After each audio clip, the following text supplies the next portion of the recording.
완벽한 교회는 없는가 이제 두 번째 이 과목을 공부해 볼 텐데 18페이지 보십시오.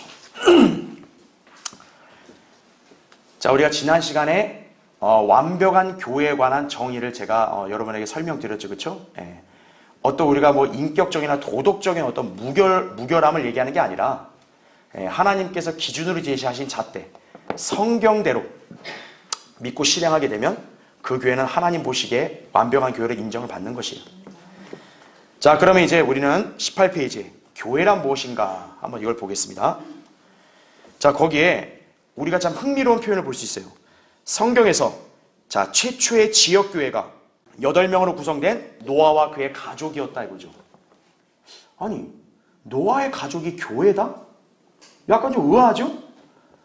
보통 사람들은 교회하면 딱 뭐만 떠올려요? 현재 이 땅에 있는 십자가 달린 그런 건물, 그죠? 그리고 또 뭐 이렇게 기독교인들이 모인 장소, 이거를 교회로 아는데, 그런데 성경에는 그런 의미로 쓰인 교회가 아니에요. 예. 자, 계속 볼게요. 자, 교회라는 것은 그 다음 단락 보세요. 건물이나 장소가 아니라 자, 뭐라고 나와요? 불러냄을 받은 모임이다 라고 했어요. 자, 잠깐 여기 보면요. 자, 우리가 교회를 얘기할 때는 이게 헬라어에서 뭐의 기원이 된 에클레시아예요.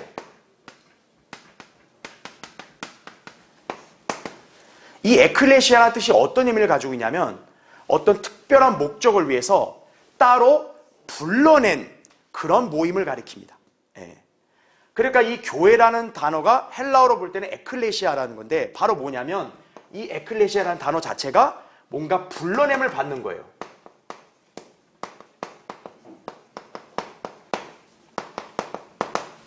그러면 하나님의 입장에서 불러냄을 받은 건 뭐겠어요? 하나님과 반대되는 게 뭐예요? 지금 세상 아니겠어요? 즉 세상으로부터 어떤 거예요? 그렇죠. 세상으로부터 하나님이 따로 선별해서 불러내서 이렇게 형성된 모임을 교회라고 정의한다는 얘기죠. 그래서 예수님의 십자가 사건이 있기 훨씬 이전 구약에도 바로 교회라는 개념은 존재한다라는 거죠. 왜 그러냐면 교회는 어떤 건물, 어떤 십자가의 어떤 그런 정신으로 모인 사람들, 그것이 아니라 바로 하나님의 어떤 특별한 목적에 따라 세상에 있던 사람들을 선별해서 따로 불러낸, 그래서 이렇게 형성된 모임을 교회라 하기 때문이라는 얘기죠. 그래서 성경에서 최초의 교회라 했을 때는 하나님이 뭔가 세상으로부터 따로 불러낸 어떤 그런 집단이 있을 거 아니겠어요? 그게 바로 노아의 가족이라는 거죠. 왜 노아의 가족이 그렇게 할 필요 있었겠어요? 당시 세상이 어땠어요? 굉장히 악으로 가득 차니까 하나님이 홍수로 진멸시키려 했잖아요. 근데 그 멸망의 심판으로부터 어떤 거예요? 노아와 그의 가족을 따로 구별하신 거 아니겠어요? 그래서 노아와 그의 가족이 어떻게 보면 최초의 교회라 볼 수 있다는 얘기죠. 그러니까 여러분은 이 교회라는 개념을 성경에서 이제 읽을 때 어떻게 떠올리면 되냐? 아, 하나님이 뭔가 특별한 목적을 갖고 누군가를 불러냈다 이거죠. 그래서 그 사람이 불러냄을 받아서 뭔가 일반 사람들과 세상으로부터 구별됐다. 그럼 여러분은 그것이 하나의 교회라고 그렇게 이해하시면 되는 거예요. 그게 바로 이제 에클레시아라는 단어의 정의다 이거죠. 예. 그 영어로는 이제 여러분 뭐 참고로 하시면 돼요. Called out assembly라고. 그래서 여러분이 알아야 될 게 이 assembly가 사실 집회란 말이 뜻이 있거든요. 그 심지어는 그 이교도들의 집회 있죠. 그것도 에클레시아라는 단어가 쓰여요. 왜 그러냐? 그건 하나님의 관점이 아니라 자기들 이교도들의 관점에서 볼 때 그 일반 제도에서 어떤 거예요? 따로 자기들이 분리돼서 모임이 형성된 거니까. 그 어쨌든 어떤 특별한 목적으로 자기들 따로 선별돼서 모임이 형성된 거니까 그 이교도들의 집회에도 바로 어떤 단어를 쓴 거예요? 에클레시아, 교회라는 단어를 썼다. 그렇게 여러분 이해하셔야 되는 거예요. 그러니까 교회라는 단어는 바로 여러분이 이거를 잘 연상해야 된다는 얘기죠. 예. 자, 그럼 이 교회가 어떤 변천사를 겪어왔는가? 이제 우리가 책을 통해 볼게요. 먼저 거기 아까 읽었던 거 보시면 불러냄을 받은 모임이다. 세상 제도로부터 불러냄을 받지 않았기 때문에 격리되지 못하고 성별되지 못한 교회가 있어 세상 일에 관여하고 지역사회에 관여한다면 그것은 이미 지역교회가 아니다라는 얘기죠. 자, 우리의 모임도 하나님께서 신약교회라 했단 말이에요. 그러면 우리가 신약교회가 되려면 분명히 교회란 단어가 세상으로부터 불러냄을 받는 모임이니까 이 교회와 이 교회 안에 있는 성도들은 세상과 동화되거나 일치된 상태에 있으면 돼야 안 돼요? 안 되고 세상으로부터 성별돼서 따로 모임이 갖춰져야 진정한 신약교회라는 얘기죠. 그러니까 이 신약교회는 특징이 뭐예요? 세상 제도나 문화를 이렇게 수용하면 돼요? 안 돼요? 안 된다는 얘기죠. 그런 의미로 지금 오늘날 이 땅에 있는 교회들은 어때요? 세상 제도와 가치관, 문화를 그대로 다 답습하죠. 그러니까 지금 이 땅의 대다수의 교회들은 진정한 의미의 교회요? 아니에요? 아니란 얘기죠. 그래서 지금 이 책에서도 설명하는 게 뭐냐면 그런 교회들이 하는 일이 뭐냐 이거예요. 아프리카 가서 막 죽 써주고 뭐 이렇게 가난한 사람들 밥 퍼주고 쉽게 말하면 세상 정부가 가난한 사람들의 복지를 담당하는 것을 교회들이 그 일을 하고 있다는 얘기예요. 그럼 돼야 안 돼요? 안 된다는 얘기죠. 하나님이 그 일을 시키려고 교회를 세운 게 아니란 말이죠. 하나님이 왜 세상으로부터 성도들을 따로 선별했나요? 하나님이 따로 시키실 일과 목적이 있으니까 우리를 부르신 거 아니겠어요? 그 일을 해야 그게 하나님의 교회란 얘기죠. 근데 지금 이 땅의 교회들은 그런 게 아니라는 거죠. 자, 그러면 하나님께서 이 신약교회를 세우신 목적이 뭐냐 이거죠. 하나님의 일을 수행하는 거잖아요. 하나님의 일은 바로 예수 그리스도를 믿는 거 아니에요. 즉 복음을 전파하는 거죠. 그러니까 신약교회 갈 일은 뭡니까? 이렇게 세상 복지를 하는 게 아니고 바로 세상 사람들에게 복음을 전파하는 게 교회가 할 일이라는 얘기죠. 그런데 오늘날 교회들은 복음 전파를 뒷전이고 뭐예요? 죄다 그냥 이웃사랑 이런 것만 강조한다는 얘기죠. 그런 교회가 아니라는 얘기죠. 자, 19페이지 두 번째 단락 보세요. 자, 성경에서 두 번째 교회는 자 뭐라고 정의되어 있어요? 아브라함과 그의 친족이었다는 얘기죠. 왜입니까? 창세기 12장 보면 하나님이 아브라함을 어떻게 했어요? 내 고향과 내 친족으로부터 떠나서 내가 내게 보여줄 땅으로 가라. 즉 하나님이 아브라함과 그의 가족을 지금 그 이방 땅에서부터 따로 불러내신 거죠. 그러니까 아브라함과 그의 가족은 하나님으로부터 불러냄을 받은 거죠. 세상으로부터 선별된 거죠. 그러니까 아브라함과 그의 친족들도 교회란 의미로 쓰일 수가 있다는 얘기죠. 자, 그걸 여기서 설명하고 있는 거죠. 그 다음 19페이지 맨 밑에 줄 보세요. 자, 그 다음 교회는 어디 계세요? 당연히 광야의 교회라 불리는 이스라엘 민족이었다는 거죠. 자, 사도행전 거기 7장 38절이 광야의 교회가 쓰인다 그랬죠. 여러분, 광야 생활 어느 민족이 한 거예요? 이스라엘 민족이죠. 근데 신약 성경에서는 그 광야 생활한 이스라엘 민족을 뭐라고 지칭하고 있어요? 광야의 교회라고 지칭한다는 거죠. 왜요? 이스라엘 민족도 바로 어디로부터 탈출했어요? 이집트. 세상을 예표하는 이집트로부터 하나님께 따로 구별하셨죠. 불러냄을 받은 거죠. 그러니까 이스라엘 민족도 교회가 되는 거죠. 그다음 20페이지 두 번째 단락. 자, 그 다음 지역교회는 자 누구예요? 마태복음 10장에서 보는 12제자다 이거죠. 왜입니까? 예수님이 초림 때도 이스라엘 민족과 한 번에 다 다니는 게 아니라 이스라엘 민족 가운데서 주님께서 특별한 일을 맡기시려고 제자들을 따로 선별해서 부르셨죠. 그러니까 그 12제자들도 어떻게 보면 하나님의 목적에 따라 불러냄을 받은 거죠. 그러니까 예수님 초림 때는 교회가 뭐예요? 예수님과 제자들의 모임이 교회가 된다는 얘기죠. 자, 그래서 20페이지 쭉 내려오시면 밑에서 두 번째 단락. 그런데 이 지역교회가 자 거기 잘 보세요. 오순절에 뭐로 바뀌었다고요? 살아있는 유기체로 바뀌었다 이거예요. 따라서 그들은 예수 그리스도가 유대인의 메시아일 뿐만 아니라 십자가에 죽으셔서 그의 피로 세상 죄를 제거하시는 세상의 구세주이심을 증거하려고 불러냄을 받은 것이다라는 얘기죠. 자, 이거를 좀 더 제가 쉽게 설명을 드리면 초림 때 예수님과 12제자, 그렇죠? 이들의 모임이 일종의 그 초림 당시 이스라엘에 있는 하나의 지역교회인 거예요. 자, 불러냄을 받았어요. 근데 우리가 알아야 될 거는 아직 예수님의 십자가 사건이 있기 전이란 말이에요. 그러니까 이 제자들은 거듭났어요? 거듭나지 않았어요? 거듭나지 않았죠. 그리스도의 몸이라는 게 있어요? 없어요? 없죠.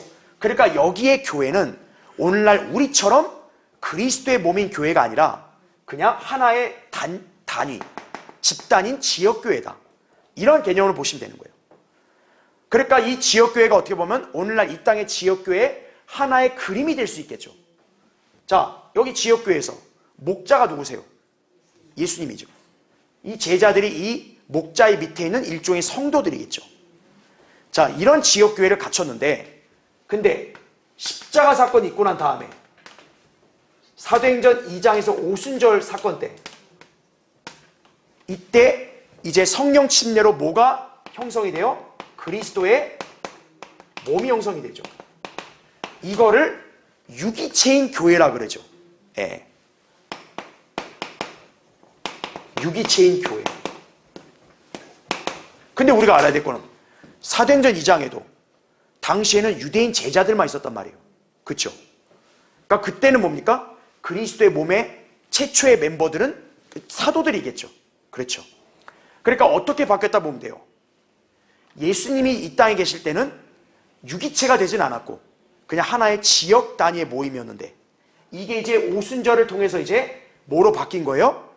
유기체인 교회로 바뀌었다. 이제 그걸 설명하는 거예요. 그래서 사도행전 2장 이후부터는 이제 교회는 어디를 지칭하는 걸 쓰이는 거예요? 그리스도의 몸을 지칭하는 걸 쓰인다는 얘기죠. 그런데 이것만이 아니라 그리스도의 몸에 속해 있는 성도들이 역시나 세상의 여러 지역에 모이잖아요. 그래서 이런 유기체인 교회가 이제 눈에 보이도록 구현된 것이 바로 오늘날 신약 지역교회가 되는 거예요. 그래서 그렇게 여러분 이해하시면 되는 거예요. 그러니까 교회가 어떻게 변천돼 왔느냐, 구약 때는 하나님이 노아나 아브람 그 가족을 불러서 그게 교회가 됐고, 또 이스라엘 민족, 한 민족이 교회가 됐고, 그리고 그 다음에 예수님 초림 때는 12 제자들로 구성된 교회가 됐고, 그런데 이제 신약 시대에는 유대인이란 민족이 아니라 이제는 십자가 사건을 통해 그리스도의 몸이 형성된 유기체인 교회로 바뀌었다는 얘기죠. 그래서 이제 신약 성경에서 나오는 교회라 했을 때는 그리스도의 몸을 가리키는 것이고, 이 그리스도의 몸에 속한 사람들이 모인 그 지역의 모임을 우리는 신약 지역교회라 부른다. 그게 여러분이 이 성경에서 교회의 변천사라는 걸 아셔야 돼요. 예. 그러니까 오늘날 이 시대의 교회는 다른 시대의 교회랑 좀 성격이 다른 특별한 면을 가졌다. 그걸 여러분이 아셔야 돼요. 그전에는 그냥 지역, 어떤 조직적인 측면이었다면 지금 신약 교회 시대는 유기체인 그리스도의 몸, 바로 이 교회가 이 지상에서 구현되는 그 교회만이 바른 신약 지역교회다. 이렇게 여러분이 아셔야 된다는 얘기죠. 그러려면 특징이 뭐예요? 그리스도의 몸 안에는 오직 누구만 들어갈 수 있어요? 구원받은 사람만 들어갈 수 있죠. 구원받지 않은 사람들은 그리스도의 몸에 속해 안 속해요? 안 속하죠. 그러니까 그리스도의 몸인 교회를 눈에 보이도록 구현하는 신약 지역교회라면 반드시 신약 지역교회 안에는 누구만 있어야 되는 거예요? 구원받은 사람들만 있어야 되는 거죠. 구원받지 않은 사람들이 섞여 있다. 그럼 진정한 의미의 하나님의 교회라 할 수 없는 거예요. 그 지역교회가 진정한 하나님의 교회인 신약 지역교회가 되려면 거기 안에 있는 성도들은 다 구원받은 성도들이 되어야 된다는 얘기죠. 예.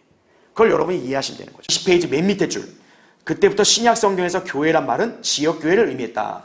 신약 성경에서 교회란 말은 모두 107회가 쓰였는데 그중 10회만이 그리스도가 머리가 되시는 그분의 유기체인 몸, 영적 몸을 의미하는 데 사용되었다. 그러니까 나머지 부분은 다 지역교회를 가리키지만, 그러나 그 지역교회는 다 뭐예요? 다 그리스도의 몸을 구현하는 어떤 지역교회다. 그렇게 이해하셔야 된다는 얘기죠.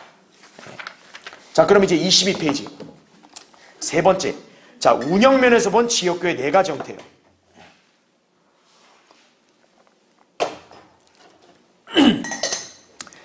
자, 지금 이 땅에 소위 이제 지역교회들이 이제 성격에 따라 이렇게 4가지 형태가 있어요. 근데 여러분이 이 용어를 뭐 100%다 외운다기보다는 그냥 이해하시면 돼요. 바로 앞에 쓰인 용어가 이 교회에서 뭔가 중심을 이렇게 형성하는 교회구나 이렇게 보시면 돼요. 1번 감독교회는 뭘까요? 감독이 지역교회를 운영하는 거예요. 예. 그 다음에 2번 장로교회는 뭘까요? 안수받은 장로들이 지역교회를 운영하는 교회 형태를 말해요. 그러니까 왜 이런 용어가 생겼냐면 이 사람들은 장로와 감독이 목사랑 동일한 직분이라는 걸 모르니까 이렇게 생기는 거예요. 예. 그러니까 여기서 감독교회, 장로교회라 했을 때는 사실 이 감독이나 장로는 다 목사와 똑같은 말인 거예요. 근데 이제 어떤 교회는 목사라고 안 부르고 감독이라 부르는 경우가 있어요. 왜냐하면 이제 사도행전 20장에 보면 감독자들이란 말이 나오니까. 예. 근데 굳이 뭐 감독이란 말 쓸 필요 없다 이거죠. 왜냐하면 목사란 은사가 있잖아요. 에베소 4장에. 예. 그리고 지역교회는 약물이니까. 약물이를 먹이는 사람은 목자니까. 그러니까 목사라는 직분을 그냥 쓰는 게 가장 자연스럽다는 얘기죠. 근데 이 사람들이 이걸 구분 못하니까 장로가 관리해야 된다. 장로가 감독해야 된다. 그러니까 무슨 감독교회, 장로교회 이런 말 쓴 거예요. 근데 웃긴 건 뭐냐면 오늘날 우리나라 장로교회들은 어때요? 목사 따로도 장로 따로 두죠. 예. 그 성경에 완전 무지하니까 그런 행태를 하는 거예요. 예. 3번 교황교회는 뭐겠어요? 교황이 통치하는 교회예요. 로마 카톨릭 가리키는 거죠. 그러니까 다른 나라에 있는 독재자가 남의 나라의 교회들을 관장하고 운영하는 교회 형태다 이거죠. 예. 그러니까 이 땅에 수많은 천주교회들이 많잖아요. 근데 그 천주교회들을 최고 관할하는 우두머리가 누구예요?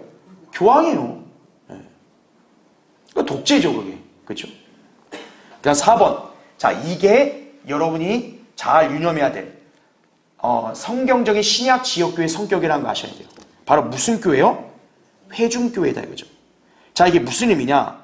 지역교회 회중이 어떤 외부의 간섭이나 통제를 받지 않고 자체적으로 교회를 운영하는 교회 형태를 말한다는 얘기죠.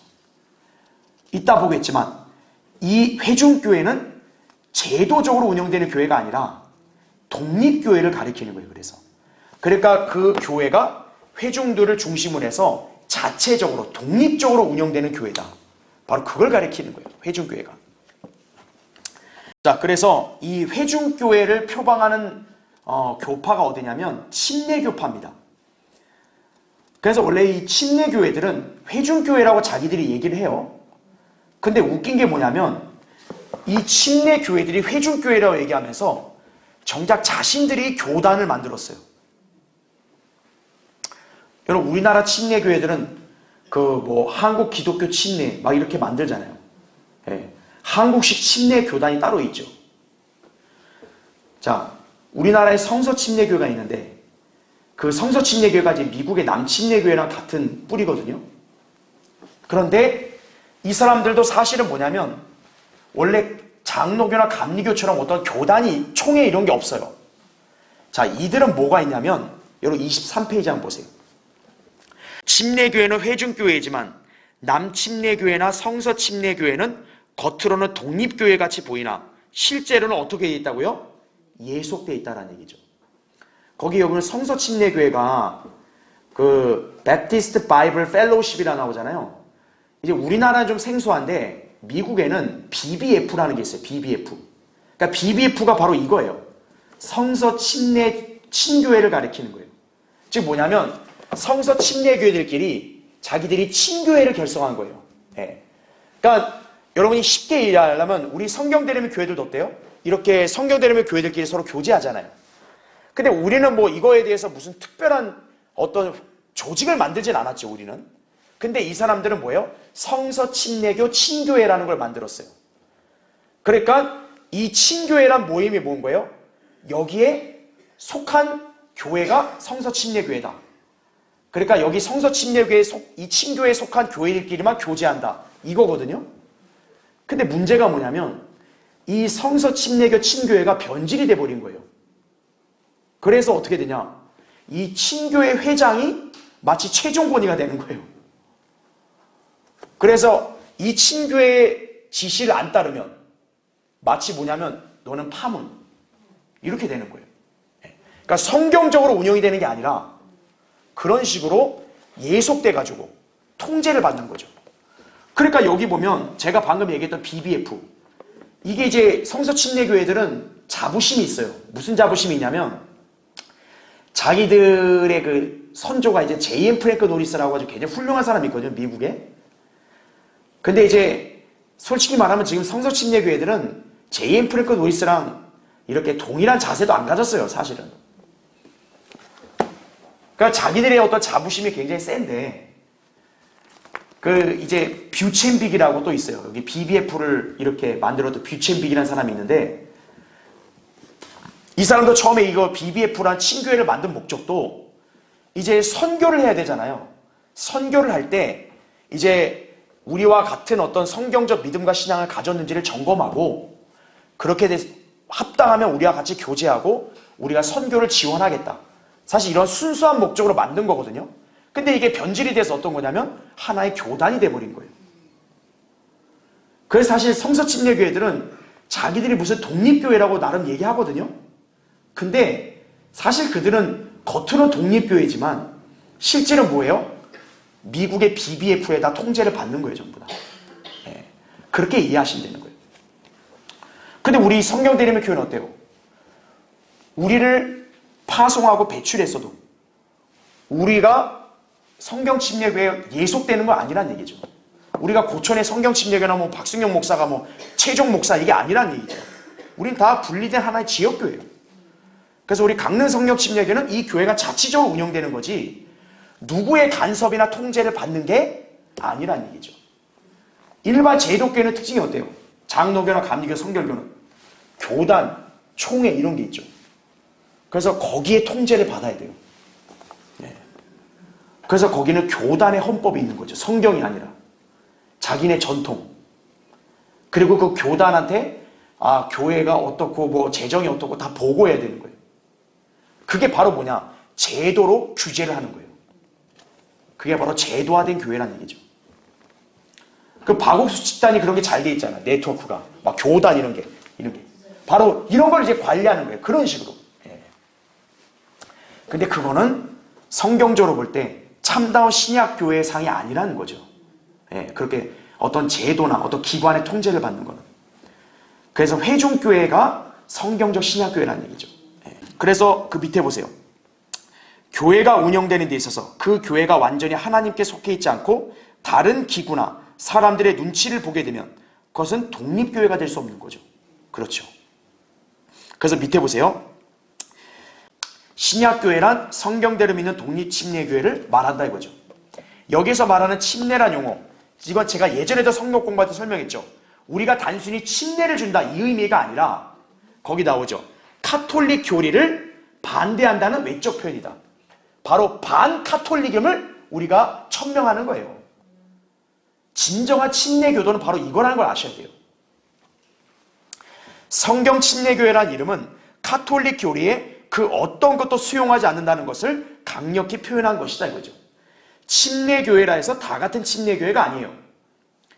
카톨릭 교회의 성경, 여러분 지금 한국 교회들이 쓰는 개혁 성경이 뭡니까? 바로 저본이 카톨릭 저본이거든요. 그러나 그런 카톨릭 성경을 쓰면서 침례교회라 그러면 수치스러운 거예요. 여러분 우리나라의 그 중앙침례교회 있잖아요. 김장한 목사 있는 그런 중앙침례교회. 뭐 다른 수많은 뭐 한국 기독교 침례에 속한 침례교회들 있죠. 뭐 박옥수 집단 자기들도 침례교회라 쓰고, 그죠? 여기 뭐 성서 침례교회 다 개혁 성경 쓰죠. 그들이 카톨릭 성경을 쓰고 있죠. 그런 사람들이 침례교회란 말 쓸 자격이 있어 없어요? 없는 거예요. 신약교회 역사는 침례교도라 했을 때는 반카톨릭주의자를 말하는 거예요. 근데 어떻게 침례교도란 사람들이 카톨릭 성경을 쓰냐고요. 그건 수치스러운 거예요. 카톨릭이 한거했던 사람들을 자 뭐라고 불러요? 프로테스탄트라 부릅니다. 미국이나 한국의 남침례교회도 자신들을 프로테스탄트, 개신교회라 부르거든요. 개신교회들은 자신들이 카톨릭에 항거하고 종교개혁을 일으킨 그 프로테스탄트의 후예라고 생각하고 있지만 사실 많은 개신교회들은 친카톨릭 교회거나 제독교회들이다라는 거죠. 예. 그 여러분이 잘 아셔야 됩니다. 우리 성경대로 믿는 침례교회 뿌리는 프로테스탄트가 아니에요. 여러분이 오해하지 말아야 될 것은 우리 성경대로 믿는 침례교회는 초대교회의 사도들과 선지자들로부터 전승된 신앙을 가진 사람들이에요. 자, 장로교, 감리교, 성결교는 자기들을 프로테스탄트라 그래요. 프로테스탄트가 뭐냐면 카톨릭에 대항했다는 거거든요. 우리가 잘 아는 루터, 칼빈 이런 사람들이 다 카톨릭에 있다가 항거하고 나온 사람들 아니겠어요? 그러니까 장로교나 감리교가 프로테스탄트라고 하는 말은 맞아요. 카톨릭에 어쨌든 그들을 항거했으니까 그들 조상들이. 근데 중요한 거는 그렇다고 해서 그들이 초대교회의 신앙을 전받은 사람들이 아니라는 거예요. 초대교회의 신앙을 전승한 사람들은 침례교도들이라는 거 아셔야 돼요. 이 침례교도들은 카톨릭에 항거한 적이 없어요. 거기 표현에 뭐라 나와요? 카톨릭이 오히려 우리를 박해하고 우리를 말살시키려고 그랬죠. 그러니까 우리 믿음의 선배들, 우리가 사도들, 선지자들은 어땠어요? 로마 제국으로부터 순교를 당했죠. 우리 믿음의 선배들은 로마 제국을 뒤이은 로마 카톨릭의 압제와 박해를 당하고 순교를 당했죠. 그러니까 쉽게 말하면 우리는 카톨릭과 무슨 물리적으로 싸우거나 이런 사람들이 아니에요. 우리는 로마 카톨릭에 의해서 처음부터 아예 이렇게 박해와 압제를 받고 단 사람들이라는 얘기죠. 다만 우리가 그런 압제와 박해 속에서도 믿음을 지키고 왔다는 얘기죠. 근데 프로테스탄트는 그런 적 없어요. 프로테스탄트는 카톨릭 밑에서 그대로 있다가 그들의 부도덕한 면을 보고 항거하고 나온 거예요. 네. 그러니까 성격이 완전히 다르다는 걸 여러분 아셔야 되는 거예요. 자, 그래서 23페이지 밑에 따라 보세요. 그래서 우리 신약 지역교회는 어느 누구의 간섭도 받아야 안 받아요? 안 받습니다. 그래서 참된 신약교회는 세상 정부나 국가의 간섭을 받아 안 받아요? 안 받습니다. 그래서 우리는 세상의 인가나 이런 거 안 하는 거예요. 우리는 교회는. 그래서 보세요. 우리는 누구의 어떤 집단이나 어떤 조직의 간섭도 안 받아요. 회중의 의사를 집약시켜 자치적이고 독자적으로 운영되는 교회를 말한다는 얘기죠. 자, 우리 성경침례교회는 신약 지역교회라 얘기할 때 바로 왜 그러냐면 우리는 독립침례교회니까 그런 거예요.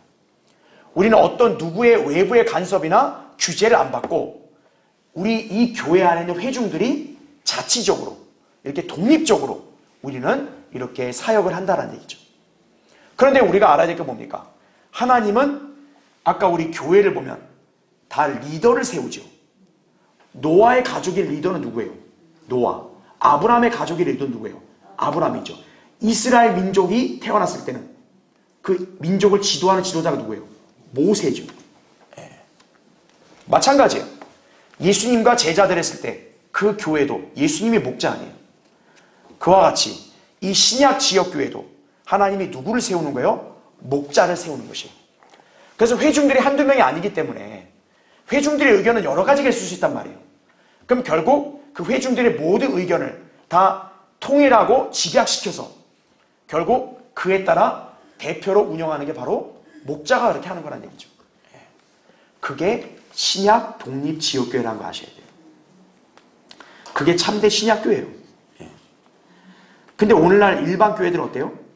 그 교회 목사가 그 회중들을 이렇게 잘 통제하고 하는 게 아니라 그 목사 위에 또 누가 있는 거예요? 뭐 회장, 총회장, 뭐 당회장, 도대체 머리가 몇 개예요? 그죠? 예. 그래 교단이 잘못됐다라는 거예요. 예. 자, 24페이지 보세요. 그러니까 중간을 보세요. 자, 명칭이 이렇게 나오죠. 명칭이 지역 침례교회라고 해서 모두가 성경대로 믿고 실천하는 교회는 아닙니다.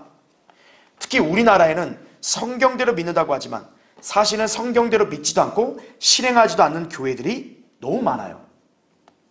자, 그런데 그 밑에 단락은 이제 이소 목사님이 예전에 경험했던 거를 여기다 기술한 건데, 여러분 미국의 그 감독교회나 장로교회 있잖아요.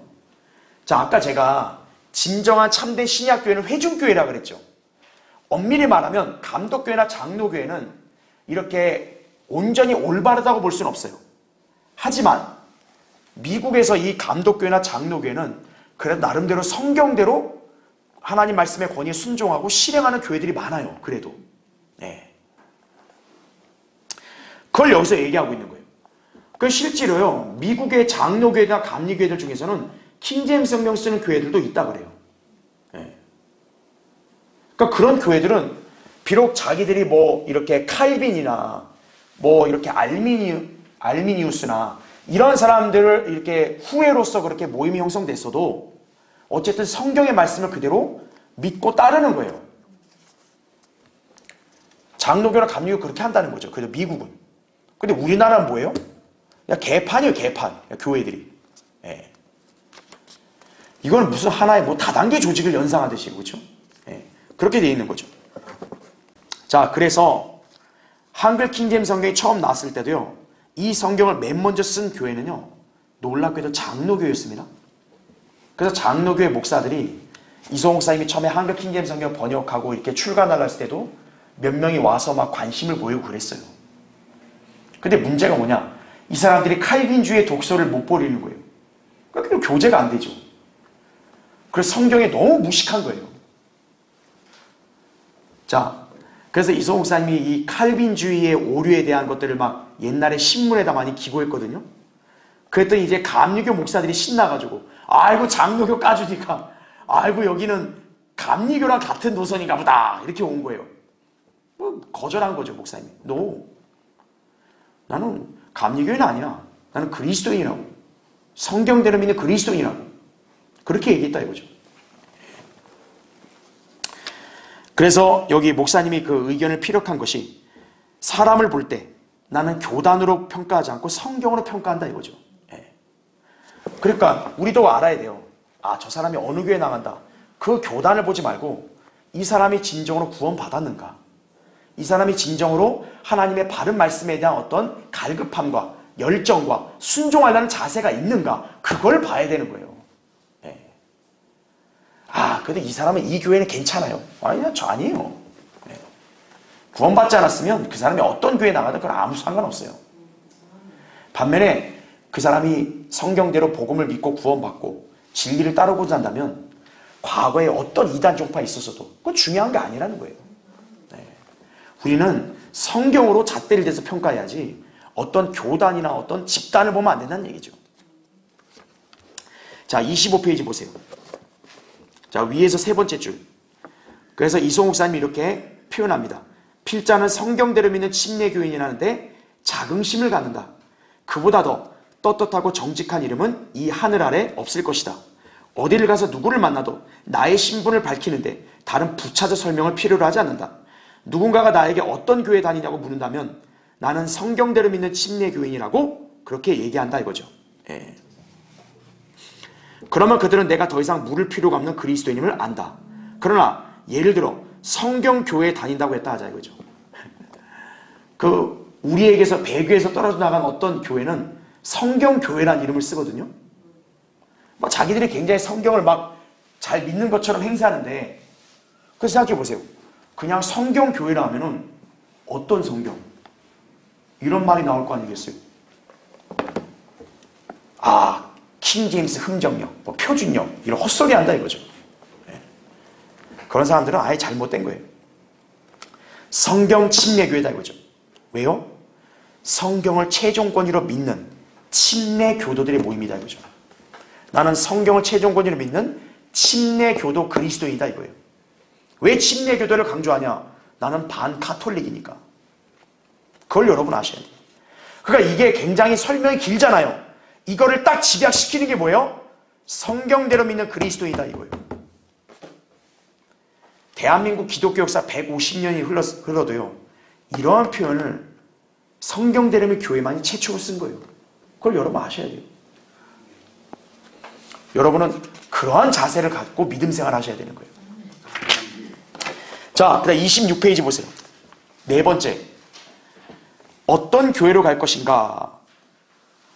이것도 목사님이 초창기에 쓴 책인데도 그때 당시에 예수님을 믿는다고 고백하면서도 교회에 다니지 않는 사람들이 매우 많았다 그래요. 그럼 왜 그럴까요?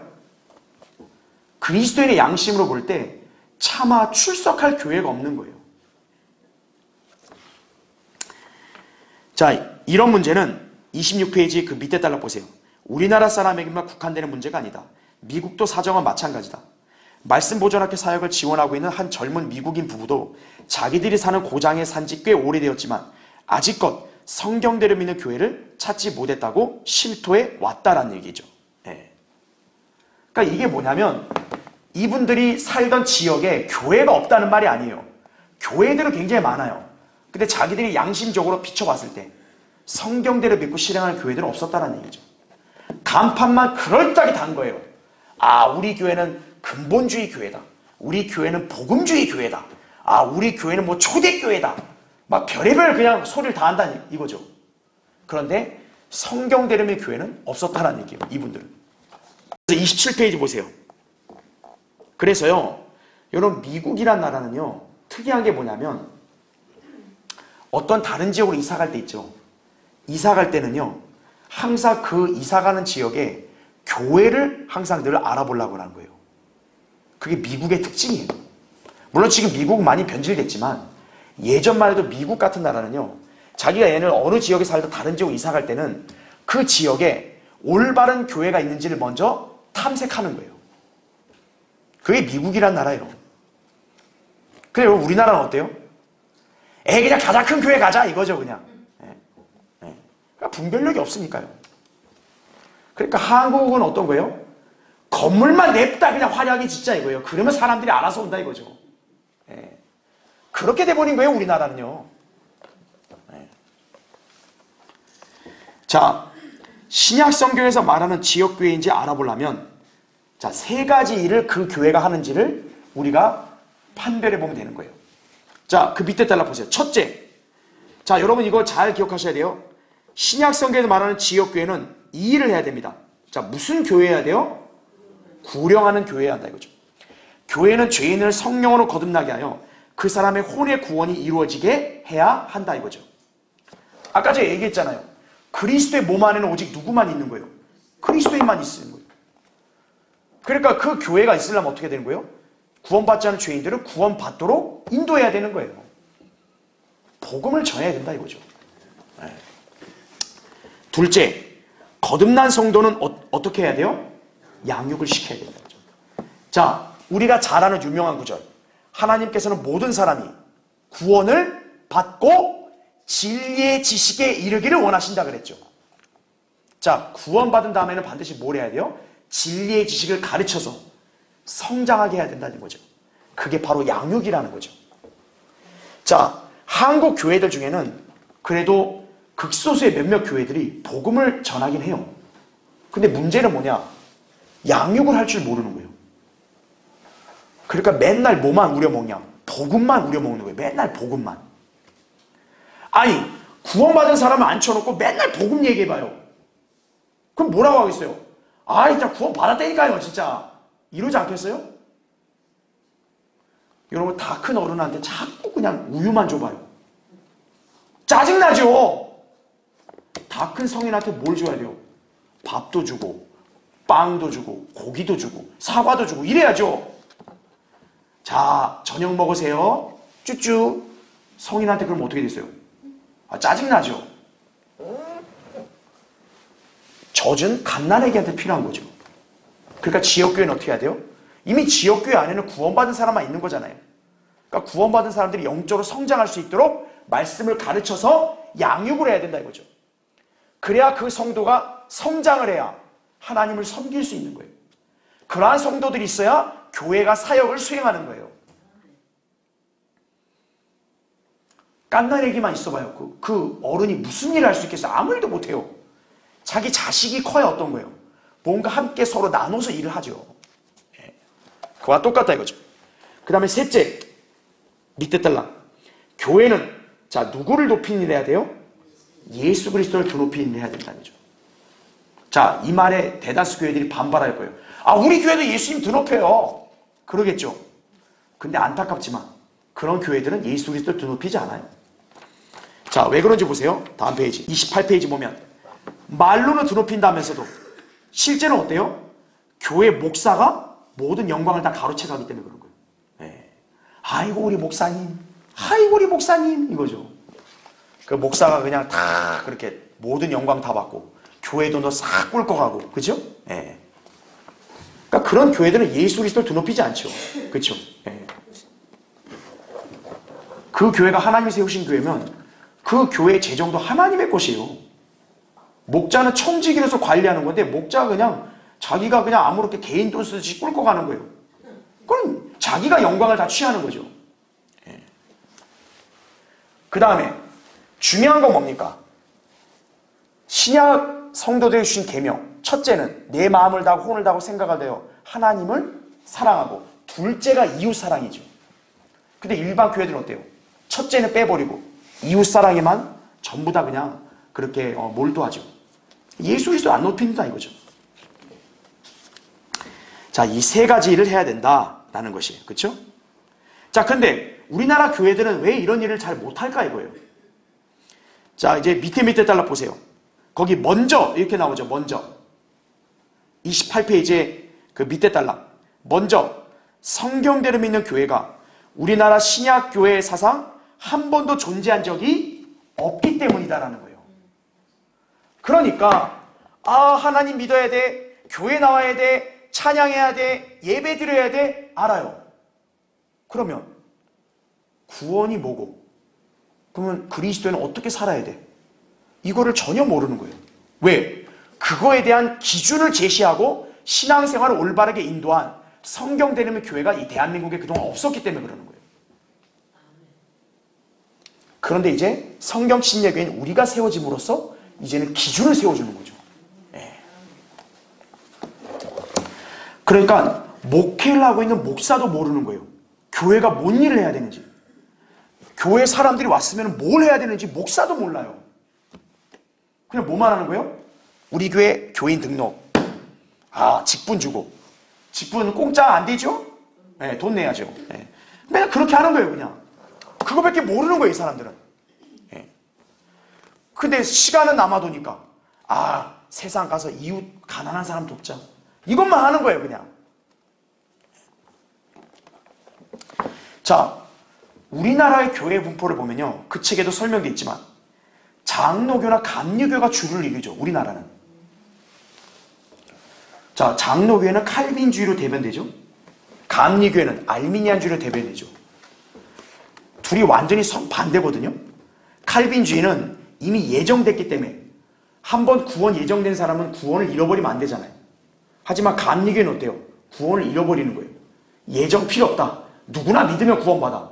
단지 끝까지 지켜야 돼 이거죠. 그러니까 장로교, 감리교는 사실 화합이 돼요, 안 돼요? 화합이 안 돼요. 이거는 마치 국민의힘과 민주당 똑같은 거예요. 물론 요새 국민의힘도 좀 많이 중도 좌파로 변했지만 어쨌든 보수 진보가 여러분 융화가 돼요, 안 돼요? 그거 똑같은 거예요. 근데 장로교, 감리교가 어떤 거예요? 둘 다 성경을 모르니까 뭐가 옳은지를 모르잖아요. 그러니까 싸우지 말자. 너도 날 비난하지 마. 나도 널 비난 안 할게. 교리 얘기하지 마. 우리 싸우니까 그냥 사이좋게 지내자. 너는 너대로 사람 모아. 나는 나대로 사람 모을게. 이게 한국 교회인 거예요. 그래서 그래서 한국 교회에서는 금지가 뭐냐? 금기시가 교리 말하지 말라고요. 왜 분란 일으켜? 이거예요. 교리 얘기하면. 그래서 성경 얘기도 못하는 거예요. 일반 교회들은. 왜요? 성경 얘기하면 바로 그 트라우마가 나오는 거예요. 누가 옳냐 틀리냐 이걸로 싸운 게 하도 기억이 나니까. 자기들 모르니까. 하지마. 그 얘기 왜 해? 그냥 교회만 열심히 다녀. 그냥 그렇게 얘기하는 거예요. 그 바로. 그걸 여러분 아셔야 돼요. 그래서 하나님의 일을 올바르게 수행하고 성경대로 믿고 시행할 수 있는 교회는 성경대로 믿는 지역교회, 침례교회밖에 없다는 걸 아셔야 돼요. 자, 그걸 어떻게 역사로 증명할 수 있냐면 29페이지 보세요. 자, 맨 위에 줄 보면 미국은 세계 선교의 90%를 담당하고 있습니다. 그래서 미국이라는 나라가 아직까지 복을 받고 저렇게 강한 나라가 될 수 있는 게 사실 그래도 선교에 아직도 그래도 적극적으로 해요, 미국이. 근데 여러분 잘 보세요. 선교의 주축을 이루는 교회들이 장로교회와 감리교회가 아니라 주로 어디라고요? 독립침례교회들이에요. 미국의 독립침례교회는요, 최소한 복음을 올바로 전하는 교회들이에요. 최소한. 그러니까 그런 교회들은 복음을 굉장히 중시해요. 그러니까 어떤 거예요? 그 교회들은 맨날 복음만 전해요. 그러니까 그건 좋아요. 근데 복음은 세상에 가서 전해야지. 그 교회 구원받은 사람들 대놓고 복음 전하면 안 되죠. 이미 구원받은 사람들인데. 그러니까 이 독립침례교회들은 복음 전파 구령은 참 잘해요. 근데 양육이 안 돼요. 이 교회들은. 자, 그렇지만 어쨌든 이런 교회들은 복음 전파 구령을 너무 중요시하니까 당연히 선교에 힘쓰겠어요? 안 쓰겠어요? 힘쓰지요. 그러니까 이런 독립침례교회들은 어떤 거예요? 해외 선교도 아주 적극적으로 해요. 그건 참 좋아요. 이거는. 예. 성경대로 믿는 신약 침례교회들이 이렇게 선교회도 열심히 하고 있다는 얘기죠. 그래서 계속 읽어볼게요. 이것이 한국과 미국의 차이다 이거죠. 미국 사회는 도덕적 타락이 만연되어 있고 어떤 면에서는 한국 사회와 비교되지 않을 만큼 부패되어 있으나 아직도 세계에서 신학의 주도적 위치를 지키고 있는 것은 성경대로 믿는 그리스도인들이 빛과 소금의 역할을 하고 있기 때문이다라는 거죠. 도덕적 다수가 아니라 믿음을 수호하고 실현하는 하나님의 백성이 많이 있다는 사실이다라는 얘기죠. 특히나 미국의 이런 사람들은 킹제임 성경 아직도 들고 있어요. 그러니까 미국을 하나님이 아직까지 복 주시는 거예요. 그래도. 근데 반대로 우리나라는 어때요? 교회들은 많은데 바른 성경을 들고 있는 교회들이 없어요. 참 우리나라 불쌍한 거예요. 이게 영적으로. 예. 자, 맨 밑에 달라 보세요. 어떤 교회가 참다운 신약교회인가? 자, 모든 것은 뭐로 측정돼야 된다고요? 바른 성경으로 측정이 돼야 되는 거예요.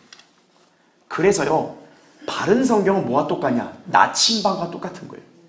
여러분, 나침반이 없으면 항의할 수 있어 없어요? 못하는 거예요. 네. 그 교회가 하나님 보시기에 올바르게 가냐 못 가냐를 바로 뭐로 평가하는 거예요? 성경으로 평가하는 거예요. 그래서 30페이지 보세요. 그래서 두 번째 달라 보세요. 당신이 예수 그리스도를 주님이라 부른다면, 진정으로 그렇게 부른다면 당신은 종에 불과하며 노예나 마찬가지다. 노예에게 무슨 권한이 있겠는가? 오직 주인의 명령에 순종할 뿐이다라는 얘기죠. 당신이 예수님을 주라고 부른다면 당신은 함부로 교회를 선정해서는 안 되며 함부로 성경을 선택해서도 안 된다는 얘기죠. 왜요? 노예는 권한이 있어요 없어요? 없죠. 주인이 명령한 대로 해야 돼요. 그럼 어떻게 해야 돼요?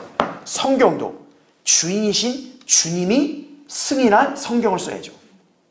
교회도 주님이 승인하시고 세우신 교회를 다녀야죠.